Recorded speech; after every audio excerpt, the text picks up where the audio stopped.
Mister ऐश ने एक webinar में कहा था कि आप फाउंडर, ये जो आपकी फाउंडिंग मेंबर पोजीशन है वो एक्सपायर हो जाएगी 1 साल के बाद।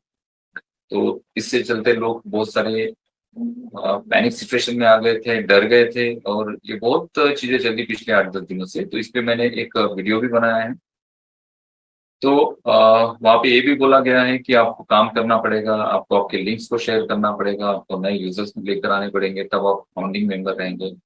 ऐसा बिल्कुल नहीं है। फाउंडिंग मेंबर या फिर फाउंडर ये सिर्फ टाइटल है, और इस टाइटल को आपको दिया गया, और ये टाइटल ही आपके साथ रहे ये जरूरी नहीं है। आपकी यहाँ पर वही पोजीशन रहने वाली है जिस पोजीशन के साथ आपने ऑन पेसी में एंटर किया था। फाउंडिंग मेंबर या फिर फाउंडर ये जस्ट एक टाइटल है, और कंपनी ने हमेशा अपनी कुछ स्ट्रेटेजी चेंज की है।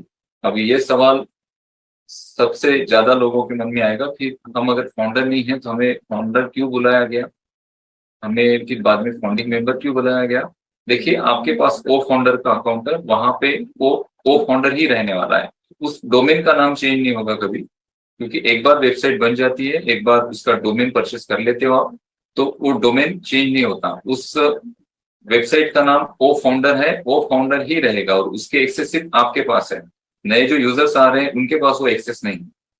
तो आप फाउंडिंग मेंबर ही हो, बट अभी आने वाले दिनों में आपको फाउंडिंग मेंबर नहीं कहा जाएगा, आपको एफिलेट कहा जाएगा। उसका एक रीजन है कि जब ग्लोबल लेवल पर, मार्केट में या फिर कॉर्पोरेट लेवल पर ये बात होगी तो लोग कंफ्यूज हो जाएंगे, मार्केट कंफ्यूज हो जाएगा कि इतने फाउंडिंग मेंबर और बहुत सारे लोग इस शब्द को जिस तरह से यूज करना चाहिए, इस शब्द की जो डिग्निटी है उसे नहीं संभाल पाएंगे। इस वजह से इस टाइटल को चेंज किया जा रहा है सिर्फ।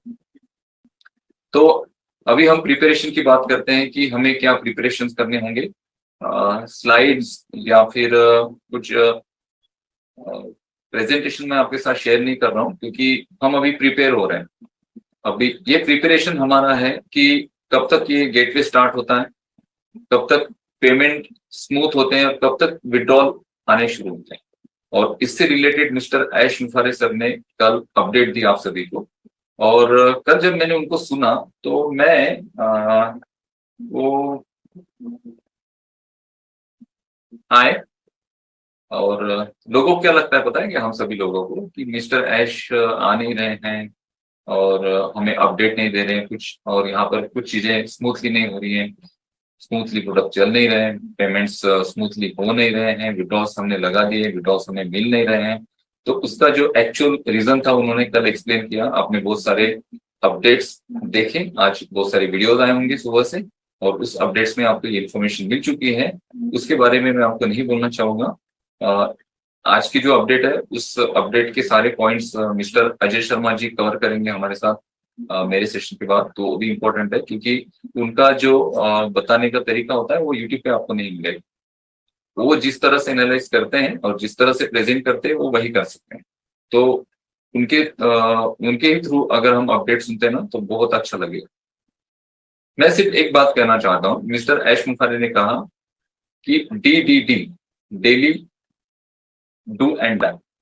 मैं यहाँ से इस सेशन से जब निकलूंगा तो मैं उसी मार्ग में जाने वाला हूँ जो मैं फेस कर रहा हूँ।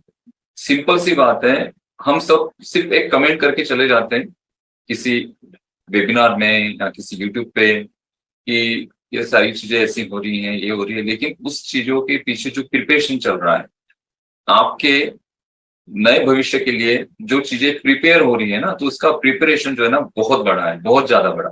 और उसको प्रिपेयर कर रहे हैं मिस्टर ऐश मुखर्जी सर। और इस प्रिपरेशन में ये जो इश्यूज आ रहे हैं ना, तो ये इश्यूज हैं क्योंकि इस इश्यूज को हमें फेस करना ही पड़ेगा प्राइमरी लेवल पर, क्योंकि हम सभी लोग इस पूरी ऑन पैसिव कम्युनिटी में या फिर इस कंपनी में हम पूरे लोग, सारे लोग बहुत बड़ा योगदान दे रहे हैं। तो यहाँ पर जो हम चीजें देख रहे हैं, तो इन चीजों में अगर कुछ चीजें हमारे मन लायक नहीं होती हैं, हमारे मुताबिक नहीं होती हैं, तो हमें वहां पर धीरज रखना जरूरी होगा। ठीक है, अब मैं आपको ये मोटिवेशन नहीं दे रहा हूँ, मोटिवेशन देना मेरा काम नहीं है, लेकिन मैंने एक्चुअल फील किया, उनका दर्द फील किया मैंने कि वो किस सिचुएशन में इन सारी चीजों को खड़ा कर रहे हैं। सिंपल सी बात है, मर्चेंट का काम है पेमेंट को रिसीव करना, और उसका जो कमीशन होगा 1% से लेकर 3% के बीच में। वीजा मास्टर कार्ड जो होता है 1 से 3% के बीच कमीशन लेता है, कभी कभी 4.5% लेता है। जैसे पेटीएम से अगर आप वीजा या मास्टर कार्ड के थ्रू इंटरनेशनल ट्रांजेक्शन करते हैं तो पेटीएम का जो परसेंटेज है 4.5% है, ठीक है, एक सिंगल ट्रांजेक्शन पे। बाकी जो बैंक है, कोई बैंक 1.5% लेती है, कोई बैंक 2.5% लेती है, कोई बैंक 3-3.25% लेती है, ठीक है। इसके अलावा जिस मर्चेंट के थ्रू ये पेमेंट्स हो रहे हैं उनका भी कमीशन जाता है। जैसे हमारे इंडिया में जब हम ट्रांजेक्शन कर रहे थे तो रोजर पे के थ्रू कर रहे थे, वीजा और मास्टर कार्ड भी था, फोन पे गूगल पे भी था। फोन पे गूगल पे कंपनी यूपीआई पे 18% जीएसटी पे कर रही थी, और इंटरनेशनल डेबिट कार्ड से अगर आप करते हो तो आपका एक से लेके 3% के बीच में ट्रांजेक्शन चार्जेस कटते थे। उसके बाद आईएनआर को आप यूएसडी में चेंज करते हैं, उसके बैंकिंग चार्ज लगते थे, और वो एक प्रॉम्प्ट फी भी लगती है। आप अभी जाकर देख रहे होंगे कि अगर आप एचडीएफसी बैंक से पेमेंट करते हैं तो 11,800 या 11,900 रुपए डेबिट हो रहे हैं। लेकिन बाकी अगर बैंक में अगर आप जाते हो तो वहां पर 12,280 या फिर 12,316, 12,320, 340, ऐसा अलग अलग बैंक का अमाउंट डेबिट हो रहा है। तो एचडीएफसी का जो 11,800 या 11,900 रुपए डेबिट हो रहे थे आपके कार्ड पेमेंट में, तो लोगों को लग रहा था कि एचडीएफसी का भाई जो एचडीएफसी अगर हम करते हैं तो हमें यहाँ पर कम पैसे लग रहे हैं। ऐसा नहीं है, एचडीएफसी प्रॉम्प्ट फीस जो होती है ना वो जोड़ती नहीं है पहले, बाद में 1 महीना होने के बाद जब आपके ट्रांजेक्शन पूरे हो जाते हैं तो उसके बाद वो प्रॉम्प्ट फी आपको जोड़ी जाती है। तो ये सारी चीजें होती है, तो ये सारी चीजें होती है। और मर्चेंट्स का काम है कि ट्रांजेक्शन करना और अपने कमीशन लेना। लेकिन यहाँ पर जो मर्चेंट हमने अपॉइंट किया था उसने यहाँ पर कुछ अलग हरकतें कर दी।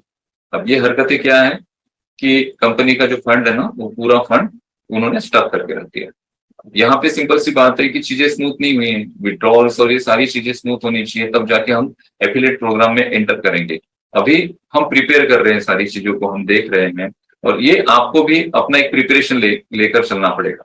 आपका प्रिपरेशन क्या है कि फर्स्ट ऑफ ऑल आप क्या करिए कि आपके सराउंडिंग में जो लोग हैं सिंपली जो इंटरनेट से कनेक्टेड हैं, वेबिनार से कुछ ऐसे इंस्टीट्यूट्स हैं जहां पर वेब कॉन्फ्रेंसिंग एप्लीकेशन लगती हैं, तो उनको एटलीस्ट ट्रायल स्टार्ट कर दीजिए। मीन्स उनको ओ कनेक्ट का जो ट्रायल है वो स्टार्ट कर दीजिए।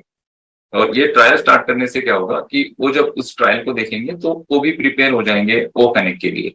बाद में फिर हम मार्केटिंग प्लान के साथ एंटर करेंगे, ठीक है। शुरू में ही अगर आप मार्केटिंग प्लान के साथ और इस सारी चीजों के साथ एंटर करेंगे तो वो थोड़ा इम्पैक्टफुल नहीं होगा। और मार्केटिंग के थ्रू मीन्स जो हम मार्केटिंग करेंगे या फिर हम एफिलिएट मार्केटिंग करेंगे तो उसका जो पैटर्न होगा उस पैटर्न के थ्रू ही हम करने वाले हैं। तो मैं भी बहुत सारी चीजें प्रिपेयर कर रहा हूँ, कुछ पीपीटीज प्रिपेयर कर रहा हूँ, कुछ वीडियोस प्रिपेयर कर रहा हूँ, कुछ शॉर्ट ट्यूटोरियल भी हैं, जैसे ओ कनेक्ट के शॉर्ट ट्यूटोरियल, या फिर आप अगर किसी को वो कनेक्ट का लिंक सेंड करते हैं तो उसके साथ एक कंपनी का वीडियो आप भेज सकते हैं, उसके साथ साथ एक हिंदी ट्यूटोरियल आप भेज सकते हैं कि इसमें आपको ओ कनेक्ट के सारे फीचर एक्सप्लेन किए गए हैं, इसको आप देखिए। उसके बाद लैंडिंग पेजेस, ये सारी चीजें, लैंडिंग पेज आपने बना लिए होंगे, लास्ट टाइम हमने सेशन किया था स्पेशली लैंडिंग पेजेस पे, तो लैंडिंग पेजेस आपने बना लिए होंगे। अगर आपने नहीं बनाए तो इसी चैनल पे आपको वीडियो मिल जाएगा, आप जाकर वहां पर किस तरह से लैंडिंग पेजेस बनाए जाते हैं इसको एटलीस्ट बना के रखो, क्योंकि लैंडिंग पेज का बहुत ज्यादा यूज होने वाला है।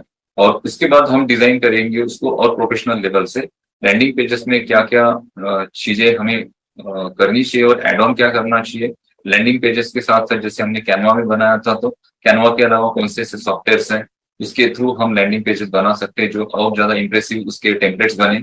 उसके बाद हम जो ईमेल मार्केटिंग है, तो ईमेल मार्केटिंग को हम किस तरह से ऑटोमेशन मोड पर करते हैं ताकि इजीली जो हम फॉलोअप ले रहे हैं किसी कस्टमर का, तो ऑटोमेटिकली जो टाइम हम सेव करेंगे उसके थ्रू वो फॉलोअप चले जाएंगे।